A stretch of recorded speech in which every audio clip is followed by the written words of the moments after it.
निश्चित तौर पर राजीव जी, मुझे लगता है कि राहुल गांधी अब उसी दिशा में जा रहे हैं और एक सीधी चुनौती जो है वो केंद्र सरकार को तो उन्होंने दे ही दी है। और आपको याद होगा कि अभी 3-4 दिन पहले हरियाणा में जब उनकी एक प्रेस कॉन्फ्रेंस हुई, वो सामना जगह है समाना जगह है काम है प्रेस कॉन्फ्रेंस हुई, तो उनसे जब एमएसपी के ऊपर एक सवाल पूछा गया तो राहुल गांधी का जवाब क्या था? राहुल गांधी का जवाब था कि देखिए, मैं सीरियस आदमी हूं, मैं कोई ऐसा वायदा नहीं कर सकता जो बाद में पूरा ना हो पाए, इसलिए मैं इस पे जब तक कि हमारी जो मैनिफेस्टो कमेटी है उसमें चर्चा नहीं होगी, वो इस पे तैयारी नहीं कर लेगी, तब तक मैं कोई भी ऐसा वायदा नहीं कर सकता कि जिसपे आगे चल के सवाल उठे कि आपने तो ये कहा था और ये नहीं हुआ। यानी राहुल गांधी ने उसी दिन संदेश दे दिया था कि राहुल गांधी जो कह रहे हैं वो पूरी जिम्मेदारी के साथ कह रहे हैं, कोई मन की बात नहीं है, कोई चाय पे चर्चा नहीं है, कोई फेंकना नहीं है, जो भी बात कही जा रही है वो गंभीरता के साथ कही जा रही है, जो कहा जाएगा उसको लागू भी किया जाएगा। ये संदेश जो था राहुल गांधी ने उस प्रेस कॉन्फ्रेंस से दे दिया था। और आज ये जो चिट्ठी है, मुझे लगता है उस प्रेस कॉन्फ्रेंस में की गई बात जो है वो चूंकि रवानगी में ही वो बात निकली थी और एक पत्रकार के सवाल के जवाब में निकली थी, तो उसको आज जो है वो संस्थागत रूप जो है राहुल गांधी ने एक तरीके से दिया है कि हम जो बात कह रहे हैं वो बात हम सिर्फ हवा में नहीं कर रहे हैं, जो बातें हम कह रहे हैं वो सरकार में अगर हम आते हैं तो उसको हम लागू करेंगे। ये राहुल गांधी की बात है। अब राहुल गांधी ने जिन मुद्दों की उसमें चर्चा की है जिस तरीके से, और प्रशांत जी ने बताया भी अभी कि पहली मीटिंग जब हुई हिमाचल प्रदेश कैबिनेट की आज, और उसमें वो ओल्ड पेंशन स्कीम लागू कर दी गई। तो यानी कि ये हिमाचल की सरकार जो बनी है लंबे समय के बाद, किसी राज्य में कांग्रेस की सरकार बनी है, वहां के जरिए भी ये संदेश देने की कोशिश की गई है कि कांग्रेस ने चुनाव के पूर्व जो वायदे किए थे वो जुमले नहीं थे। यानी जो हमने चुनाव से पहले कहा वो हमारा वादा जो है वो कागज पे लिखा हुआ केवल एक पत्र नहीं है, वो जुबान फिसली हुई नहीं है, वो कोई जुमला नहीं है, जो हम कह रहे हैं उसको अगर हम सरकार में आते हैं तो उसको हम पूरा करेंगे। एक और घटना हुई राजीव जी उसी प्रेस कॉन्फ्रेंस में हरियाणा वाली में, एक पत्रकार है मनदीप पूनिया, किसान आंदोलन के दौरान जिनको मारा पीटा था पुलिस ने, वो कर रहे थे, उन्होंने खड़े होकर सवाल किया छत्तीसगढ़ की एक सोनी सोनी जो एक्टिविस्ट है उनको लेकर के कि वहां उनका 1 महीने से अंधेरे में बैठी हुई है, उनके घर की जो है लाइट काट दी गई है, तो क्या डर जो कि आप बात कर रहे लोगों का दूर करने का, लेकिन वहां तो डर है एक्टिविस्ट के अंदर, तो आपकी सरकार आएगी तो क्या ऐसा ही होगा? तो राहुल गांधी ने पलट के उनसे पूछा कि आप जो सवाल मुझसे पूछ रहे हैं, क्या ऐसा सवाल आप प्रधानमंत्री नरेंद्र मोदी से पूछ सकते हैं? तो उस पत्रकार ने कहा कि हाँ, हमने अपनी रिपोर्टिंग की। उन्होंने रिपोर्टिंग नहीं, 1 to 1, क्या प्रधानमंत्री ने कभी कोई इस तरीके की प्रेस कॉन्फ्रेंस की जहां आप उनसे कोई सवाल पूछ सकें? जवाब था नहीं। फिर राहुल गांधी ने कहा कि मैं इसको देखूंगा। फिर अगले पत्रकार ने जब सवाल पूछा, उस पत्रकार का जवाब देकर के राहुल गांधी ने कहा कि मैं स्वयं जाकर के इसको वहां देखूंगा छत्तीसगढ़ में अगर कोई दिक्कत है। और आपको बताऊं कि मैं सोशल मीडिया पे पढ़ रहा था कि राहुल गांधी ने जवाब दिया, उसके थोड़ी देर बाद ही बिना कुछ कहे हुए सोनी सोनी के घर की लाइट जो है वो जल गई। तो ये एक्शन जो है ये मतलब दिख रहा है कि जो कहा जा रहा है वो सिर्फ हवाई बातें नहीं, और 35,000 किलोमीटर 3500 यात्रा जो है वो सिर्फ हवा में नहीं कर ली गई है। तो कहा जाता है कि धूप में बाल सफेद नहीं हुए हैं, तो राहुल गांधी जो कह रहे हैं वो 3500 किलोमीटर की यात्रा करने के बाद जो कह रहे हैं वो तो एक एक शब्द ठोक पीट करके कह रहे हैं, और इसलिए ये विश्वास जो है वो जगाता है। और यही वो पूंजी है राजीव जी, मुझे लगता है कांग्रेस की भी और राहुल गांधी की भी, कि जो कह रहे हैं उसको निश्चित तौर पे आकर के कहेंगे। ऐसा नहीं हो सकता कि कहें कि 2022 में जो है किसानों की आय दुगनी हो जाएगी, हर सिर के ऊपर जो छत होगी, सबको पक्का मकान मिल जाएगा,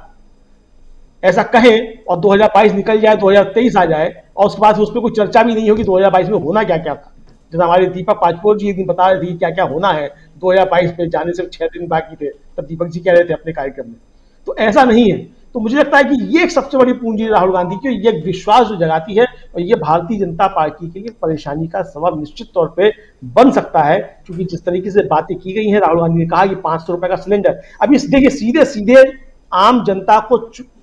मतलब अपील करने वाला मुद्दा है 500 रुपए का सिलेंडर, और खासतौर से गृहिणियों को, और उन गृहिणियों को जिनको उज्ज्वला सिलेंडर के नाम पे देकर के पहला सिलेंडर दे दिया गया, और वो भी किस्तों पे दिया गया, उसके बाद ना वो किस्त भरी गई और ना वो सिलेंडर दोबारा कभी भरा गया। बिल्कुल। उनके लिए जो है ये सीधे सीधे अपील करने वाला मुद्दा है। मुझे लगता है कि ये ऐसे मुद्दे जो जनता को सीधे सीधे अपील करते हैं, जो सीधे बात करते हैं, उनसे भारतीय जनता पार्टी के लिए निश्चित तौर पे परेशानियां पैदा होंगी। और इसलिए भारतीय जनता पार्टी को आप कह सकते हैं कि एक तरीके से घबराई हुई है। राहुल गांधी की भविष्यवाणी कितनी सच होगी कितनी गलत, अलग का मसला है, क्योंकि भारतीय जनता पार्टी के लिए निश्चित तौर पर 2024 के लिए राहुल गांधी दुश्वारियां पैदा करते जा रहे हैं। परंपरा को पुनर्जीवित कर रहे हैं राहुल गांधी। पंडित नेहरू की जैसे वो अपने पिता के पत्र पुत्री के नाम है, और उसी तरीके से महात्मा गांधी जो थे पंडित नेहरू को पत्र लिखा करते थे, पंडित नेहरू डॉक्टर लोहिया को पत्र लिखा करते थे, तमाम लोगों को पत्र लिखा करते थे। लगातार 17 वर्षों तक राज्यों के मुख्यमंत्रियों को पत्र लिखते थे, संवाद करते थे पंडित नेहरू। तो ये पत्र की परंपरा लंबी है, और हम लोगों की पीढ़ी जो है उसने पत्रों की परंपरा देखी है। और हमें याद है अच्छे तरीके से कि हमारे पिताजी जो थे वो 100 150 पोस्ट कार्ड और एक साथ मंगाया करते। अमलेंदु जी, लेकिन आज की पीढ़ी व्हाट्सएप यूनिवर्सिटी से ज्ञान प्राप्त कर रही है ना, वो पत्र लिखना जानती नहीं। हाँ, वो जानती नहीं है, इसीलिए इस पत्र की महत्ता बढ़ जाती है। मैं वही बात बता रहा हूँ कि वो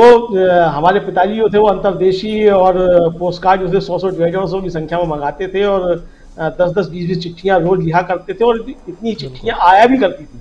तो वो समय था तो चिट्ठियों से संवाद हुआ करता था। अब ये जब से व्हाट्सएप यूनिवर्सिटी आ गई है तब से ज्ञान कम हो गया है, सूचनाएं फैल रही हैं, और सूचनाएं भी फर्जी हैं।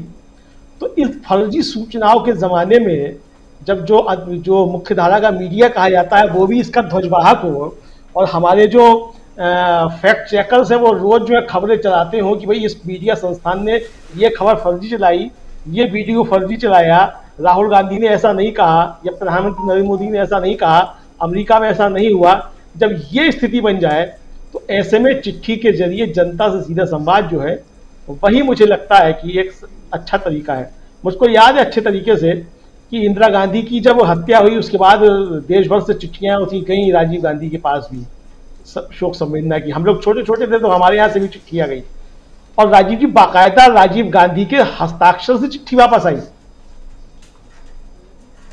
तो ये हुआ करता था। और अब तो जो है मतलब सुबह कुछ कहा जाता है कि कौन सा इंडिया बनेगा, और शाम को जो है वो याद ही नहीं रहता कौन सा इंडिया बनेगा, और शाम को दूसरा इंडिया बनने लग जाता है। तो अब ये स्थिति, तो ऐसे में राहुल गांधी जो कर रहे हैं मुझे लगता है कि वो पुरानी चीजें जो है वो अच्छी तरीके से उनका अध्ययन उन्होंने कर दिया है, और इसलिए वो इस पर आगे बढ़ रहे हैं। जैसा कि इस प्रेस कॉन्फ्रेंस में कहा भी कि मैं जो अध्ययन करता हूँ, सब चीजें देख रहा हूँ कि क्या पढ़ के और तब बोल रहा हूँ। तो ये मतलब जो है वो जिस तरीके से तैयारी कर रहे हैं। तो ये दूसरा ये कि अब वो समझ चुके हैं कि इस मीडिया से जो है उससे भी दो हाथ करना पड़ेगा। देखिए प्रशांत जी ने बड़ी अच्छी बात बताई, और इस मौजूदा जो राजनीति है, समकालीन राजनीति है, उसमें 2 मीडिया पुत्र हैं जो शुद्ध रूप से मीडिया की उपज है, मीडिया ने पैदा किए हैं बड़े नेताओं में। एक हमारे महामानव प्रातः स्मरणीय वो हैं, दूसरे जो है वो दिल्ली के हमारे मुख्यमंत्री अरविंद केजरीवाल जी। ये दोनों जो है शुद्ध मीडिया की उपज है। तो इस मीडिया से भी लड़ना एक बहुत ज्यादा जरूरी है, उतना ही ज्यादा जरूरी है जितना व्हाट्सएप यूनिवर्सिटी की फर्जी सूचनाओं से लड़ना जरूरी है। तो इस मीडिया से भी राहुल गांधी जो बार बार कह रहे हैं कि मीडिया के मित्रों जो कहते हैं बार बार, तो बार बार यही साबित करने की कोशिश करते हैं कि इस मीडिया के मित्र जो है, ये चूंकि ये तो बेचारे मित्र हैं, वो कहते भी ये नौकरी कर रहे हैं, कि असली जो इनके मालिक हैं वो निश्चित तौर पे अब मित्र की सूची में नहीं है। तो ये वो कहते भी हैं कि है तो हमारे मीडिया की मित्र, लेकिन दिखाते हर समय जो है प्रधानमंत्री नरेंद्र मोदी को, हमारी बात नहीं कहते, जनता की बात भी नहीं कहते। तो अपने यहाँ जो श्रवण गर्ग जी एक दिन कह रहे थे कि ये मीडिया जो है राहुल गांधी को हराने के लिए पूरा दम लगा देगा, तो प्रशांत जी की इस बात से पूरी तरह सहमत हूँ कि मीडिया निश्चित तौर पर दम लगाएगा राहुल गांधी को हराने के लिए। और ऐसा नहीं है कि वो दम अब नहीं लगा रहा है, अभी भी लगा रहा है, लेकिन वो दम उसका कितना कारगर होगा जब जनता से सीधा संवाद होगा, चिट्ठियां जनता के पास सीधे पहुंचने लगेंगी। ये सबसे बड़ी बात है। तो जब सूचनाओं का घटाटोप अंधकार हो, ऐसे में रोशनी की किरण जो है ये पत्र निश्चित तौर पर दिखाता है। अब ये परंपरा जो है आगे चलती रहे, इस पर लगातार पत्र जारी होते रहे। मुझे लगता है कि इस पे कांग्रेस शायद काम कर रही होगी। जयराम रमेश की प्रेस कॉन्फ्रेंस जिस तरीके से हुई, उन्होंने बताया कि ये पत्र जो है जन जन तक पहुंचाए जाएंगे, और हाथ जोड़ो यात्रा जो है वो शुरू होगी और ब्लॉक स्तर पे हो जाएगी। इसका मतलब कि पूरे देश भर में जो है, मतलब ये 30 जनवरी को भारत जोड़ो यात्रा समाप्त होने के बाद जो है जिस रास्ते पे कांग्रेस बढ़ चुकी है, वो यात्रा समाप्त नहीं होगी। भारत जोड़ो यात्रा का समापन तो हो जाएगा कश्मीर में जाकर के 30 जनवरी को,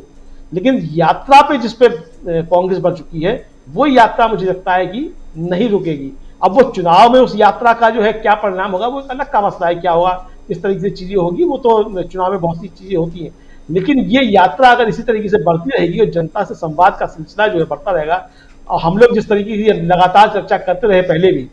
कि जनता के बीच कोई जाता ही नहीं है, जनता के बीच सिर्फ आरएसएस काम करता है, अब वो अच्छा करता है बुरा करता है वही दिखाई पड़ता है,